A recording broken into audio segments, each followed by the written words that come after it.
Bonjour mes amis. Aujourd'hui, j'aimerais vous parler un petit peu du tricotage. C'est de quoi qu'on fait de moins en moins tricoter, là, mais c'est un super de beau passe-temps aujourd'hui. Mais dans les années, début des années 1900, là, le tricot, c'était quasiment une question de survie. Hein? Les hivers étaient froids, puis il n'y avait pas trop de vêtements chauds, fait qu'on se tricotait des bons chandails, on se tricotait des bas de laine, des mitaines, des tucs. Puis, on faisait aussi des sous-vêtements.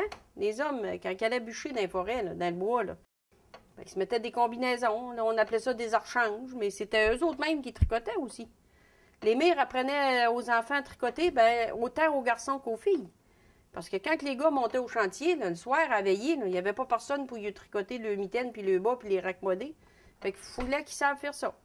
Fait que les hommes apprenaient à tricoter, puis même, je vous dis, il y a des hommes qui tricotaient mieux que les femmes. Les femmes, ils n'avaient pas le temps. Avec 15 enfants, puis l'ordinaire de la maison, puis s'occuper de la grange, puis des animaux, parce que les hommes, après qu'ils ont fini tous les labours des champs, ils prenaient le pack-sac, puis s'en allaient travailler dans les chantiers pour avoir un petit peu plus d'argent, pour accommoder un peu les ordinaires. Mais, ils s'en allaient avec le boule de laine, puis les aiguilles, puis ils mettaient ça dans le pack-sac, puis ils tricotaient. Ils se faisaient des bas, ils se faisaient des mitaines. Moi, je suis pas bien vieille. Puis c'est mon père qui m'a montré à tricoter. Ma mère est morte, j'étais bien jeune. Mais c'est mon père qui m'a appris les premiers rudiments du tricot. Puis aujourd'hui, j'espère bien montrer à tricoter à mes filles et à mes petites filles, mes petits-enfants. Les petits gars, je crois bien qu'ils ont oublié à un moment donné qu'ils pouvaient tricoter, là. Mais il y a encore du monde qui me demande qui aimerait ça tricoter. J'en ai un ici, un ami, là. Il aimerait ça apprendre à tricoter. Puis il vous dit que je vais faire un exprès pour tricoter. Puis il y a toutes sortes de techniques, hein. Ça, c'est des bas. C'est des bons bas de laine. Sortant après, quand ils auront lavé une coupe de fois, ils vont avoir foulé, ils vont être plus épais. Mais je vais vous montrer d'autres choses d'intéressantes. Ça, c'est des pantoufles. On faisait aussi des bottes feutres avec ça. Pour mettre dans les bottes, après qu'ils ont inventé les gommes rubber, qu'on appelait, là. Les femmes tricotaient des espèces de feutres, là. Ça a été foulé dans de l'eau bouillante. Foulé jusqu'au temps que ça vienne à la grandeur du pied. Mais quand je les tricote, là, c'est ça que ça a de l'air.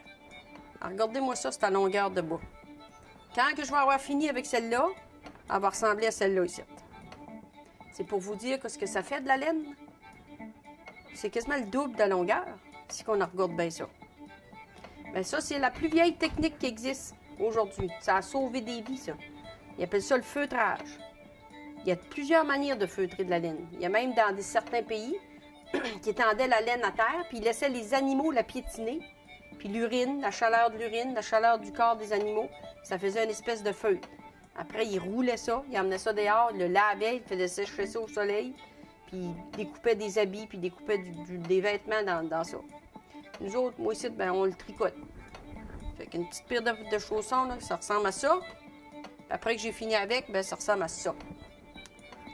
Puis, ici, au Musée forestier de Kedgewick, s'il y en a qui sont intéressés, cet été ou même à l'automne, on pourrait peut-être donner un petit cours de tricot pour les jeunes. Apprendre au moins les rudiments là, du tricotage, puis apprendre à tricoter. C'est très important.